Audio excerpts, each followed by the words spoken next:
चन्द्रः सर्वत्र रङ्गते बन्दाङ्गुरुपदकण्ड कृपा सिन्धु नररूपहरि महामोहतम पुंज जासु वचन रविकर निकर धन्य धन्य सतगुरु सुखद महिमा कही न जा जो कछु कहूँ तुम्हारी कृपा मोते कछु न बसाए।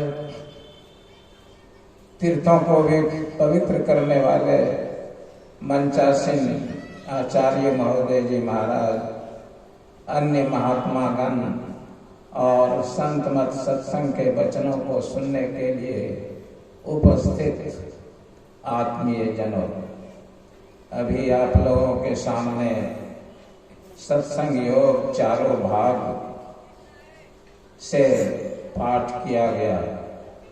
सत्संग योग हमारी संस्था का प्रतिनिधि ग्रंथ है। इसका वही महत्व है जो सिखों के धर्म में आदि ग्रंथ का, गुरु ग्रंथ साहब का महत्व है। सत्संग योग पढ़ने के बाद पाठकों को पता लग जाता है कि वेदों, उपनिषदों और संत वाणियों के विचारों में एकता है। सभी संतों ने एक जैसी बातें कही हैं। सत्संग योग के बारे में गुरुदेव ने एक बार कहा था, सत्संग योग भानुमति का पिटारा है।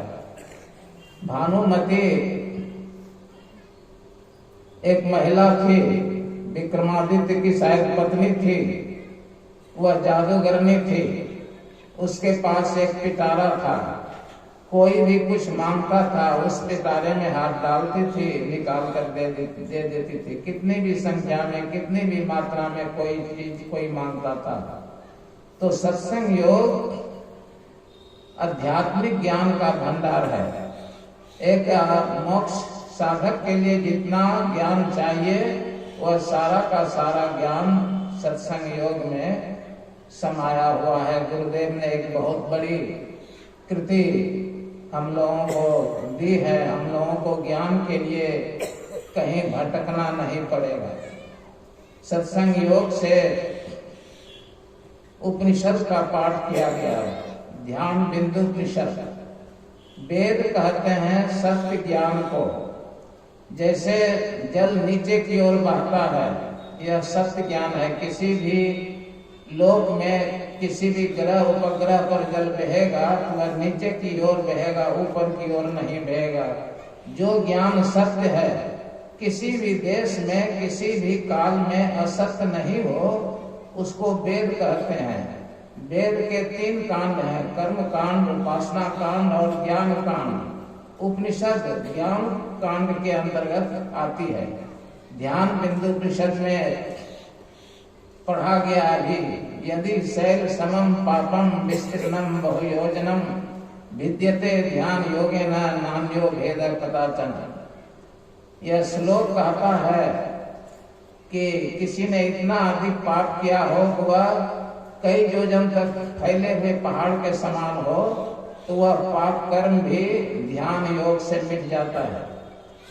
वैसे कहा जाता है कि कर्म प्रधान विश्व करी राखा, जो जस करे सो तस फल छाका। काहुन को सुख दुख कर दाता, निजकृत कर्म भोग सब भ्राता। कर्मों का फल सबको भोगना पड़ता है। कर्म के फल से बच पाना कठिन है, ऐसा भी कहा जाता है। लेकिन ऋषि कह रहे हैं कि ध्यान करने से पाप कर्मों के फल मिट जाते हैं या उसमें कटौती आ जाती है। वाल्मीकि जी पहले रत्नाकर कहलाते थे। बहुत पाप किया था, बहुत हत्याएं की थी, लेकिन नारद जी की कृपा से उन्होंने साधना की तो वे उसी जन्म में मुक्त हो गए। और शेष कर्म जो फल भोगाने के लिए बचे हुए थे, सब के सब नष्ट हो गए। ध्यान योग से पापों का नाश हो जाता है। उपनिषद में कहा गया है, ना भुक्तम क्षीयते कर्म कल्प कोटि सतैरपि अवश्य में भोक्तव्यम कर्म। कर्म जरूर भोगना पड़ता है, शुभाशुभम। जोर दिया गया है कि कर्म का फल अवश्य भोगना पड़ता है, लेकिन ऋषि कहते हैं, संत कहते हैं, कर्म का फल भी काटा जा सकता है। मानस जप करने से भी कर्मों के फल करते हैं। सतगुरु नित ही पुकार, छिजत पाप समूह रहे। गुरु मंत्र का जप करने से भी कर्म के फलों में कटौती होती है, ध्यान करने से भी कटौती होती है, सत्संग करने से भी बुरे कर्मों के फल में कटौती होती है, संतों के दर्शन से भी बुरे कर्मों के फल में कटौती होती है। संत कबीर साहब कहते हैं, एक घड़ी आधी घड़ी आधी में पुनियाद, तुलसी कबीर दर्शन साधु के कटे कोटि अपराध। संतों के दर्शन से भी करोड़ों पाप कट जाते हैं। कबीर साहब ने दूसरे दोहे में कहा है, कबीर दर्शन साधु के बड़े भाग सौंपा, जो हो गए सूली सजा कांटे पे टर जाए। बड़े भाग से संतों के दर्शन होते हैं। जो संतों का दर्शन करेगा उसके पाप कर्मों में कटौती होती रहेगी। गुरु नानक साहब किसी क्षेत्र में आए हुए थे। उस सत्संग में एक किसान प्रतिदिन जाया करते थे। किसान का एक मित्र था, बनिया था। बनिया मित्र से भी कहता था किसान, चलो तुम भी सत्संग में। कहता तो नहीं, हम सत्संग उत्संग में नहीं जाएंगे। वह दुष्कर्मी था, पाप कर्म करता था, सारी बुराइयां उनमें थी। एक बार किसान सत्संग करके लौट रहा था, रास्ते में कांच का टुकड़ा कर गया, पैर में घायल हो गया, खून बहने लगा। उसने गमछी फाड़ कर बांध ली, पट्टी लगड़ाता हुआ आ रहा था। रास्ते में वही बनिया मित्र मिल गया, मजाक किया, कहाँ से आ रहे हो मित्र, क्या हो गया, पैर में पट्टी क्यों बांधी है? कहा कि कांच गड़ गया। कहा देखा सत्संग का फल, सत्संग से ना आ रहे हो, कांच गड़ गया, लगड़ा रहे हो। हम देखो पाप कर्म करके आ रहे हैं, आज पाप नहीं कर सके, लेकिन नदी के किनारे एक कलश हमको मिल गया, मुझको मिल गया, उसमें एक लाल मिल गया, दिखाया ढक्कन खोलकर। तो किसान बेचारा ज्ञानी नहीं था, कहा हम नहीं समझ पा रहे हैं, अब मैं सत्संग करता हूँ और मुझे कांटा गड़ गया, कांच गड़ गया, और आपने पाप करते रहे हैं, आज नहीं पाप कर सके, लेकिन फिर भी एक घड़ा मिला जिसमें एक लाल था। कहा कि चलो बाबा से ही पूछेंगे ऐसा क्यों हुआ। कहा नहीं, हम बाबा पास नहीं जाएंगे।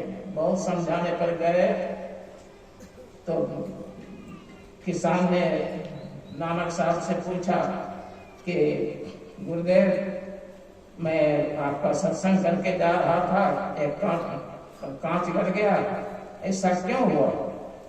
तो आंखें बंद कर ली नानक साहब ने, आंखें खोल कर कहा कि तुमने पिछले जन्म में एक व्यक्ति की हत्या की थी, तुमने लाश को गायब कर दी थी, तुम पर कोई केस नहीं हो सका, लेकिन पाप का फल मिलना जरूरी था। इस जन्म में तुमको फांसी मिलती, लेकिन सत्संग जो करते रहे तो कांटा गड़ रह गया, एक कांच का टुकड़ा रह गया, इतना ही फल तुमने भोगा। बगल में बनिया था, छिपकर सुन रहा था। फिर कहा किसान ने नानक साहब से कि गुरुदेव, मेरे एक मित्र हैं, वो पाप क्या करते हैं, पाप करने की आदत लग गई है, आज पाप नहीं कर सका, लौटा हुआ आ रहा था, नदी के किनारे एक कलश मिल गया, उसमें एक लाल भरा हुआ है, ऐसा क्यों हुआ? तो फिर आंखें बंद की।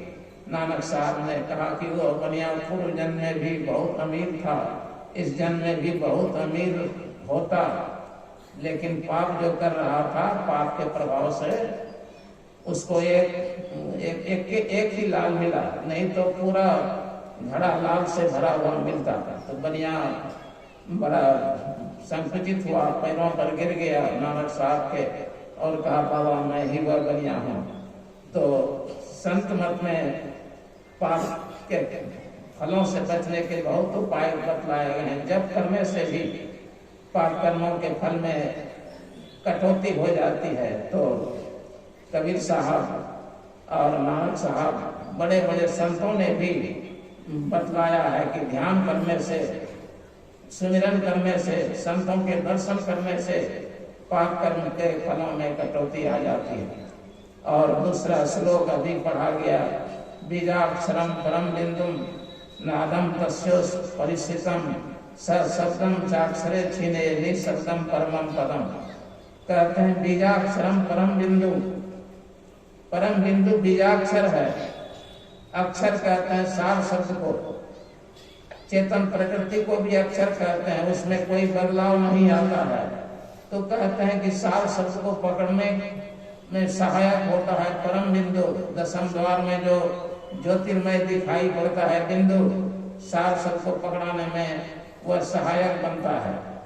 और जब वह बिंदु दिखाई पड़ने लग जाता है तो नादानुसंधान करने में सुविधा होती है।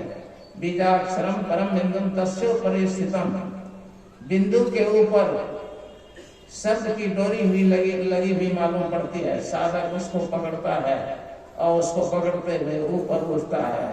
तो कहते हैं चाक्षरम छीने निशब्दम परमम सशब्दम चाक्षरे छीने। अनहद ध्वनियां हो रही हैं, साथ हो रहा है। अनहद ध्वनियों के साथ जब साफ शब्द परमात्मा में लीन हो जाता है तब परम पद की प्राप्ति होती है। यही दूसरे श्लोक में कहा गया है। तीसरा श्लोक पढ़ा गया, अनाहतम तो यत् शब्दम तत्शब्दस् यत् परम तत्परम यस्तु विन्दते स योगी छिन्न संशय। कहते हैं कि अनाहत नाद, परमात्मा से जो नाद उत्पन्न हुआ है, जिससे सृष्टि हुई है, उस अनाहत नाद के ऊपर जो परमात्मा है उसको जो प्राप्त कर लेता है उसी का संशय, उसी की किया ज्ञानता नष्ट हो जाती है। तो मैंने 3 श्लोकों के समझ में आपको बताया। अब आचार्य जी महोदय के बारे में कुछ बोलता हूँ। चाणक्य नीति में नहीं, विदुर नीति में विदुर जी ने धृतराष्ट्र से संबोधित करते हुए कहा है, यावत् कीर्तिर मनुष्यस्य पुण्या लोके प्रगीयते तावत् स पुरुष व्याघ्र स्वर्ग लोके महीयते।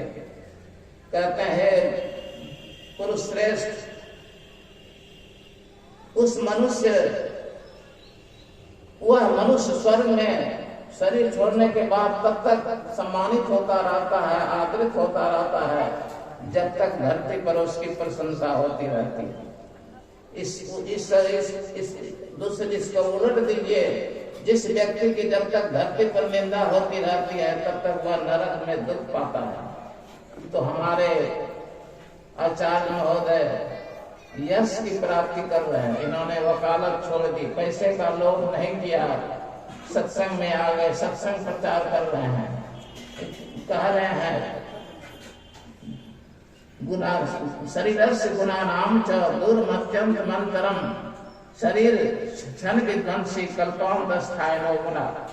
कहते हैं शरीर एक दिन नष्ट हो जाएगा, लेकिन जस कभी नष्ट नहीं होता है, होगा कल्प के अंत तक जस रहेगा संसार में।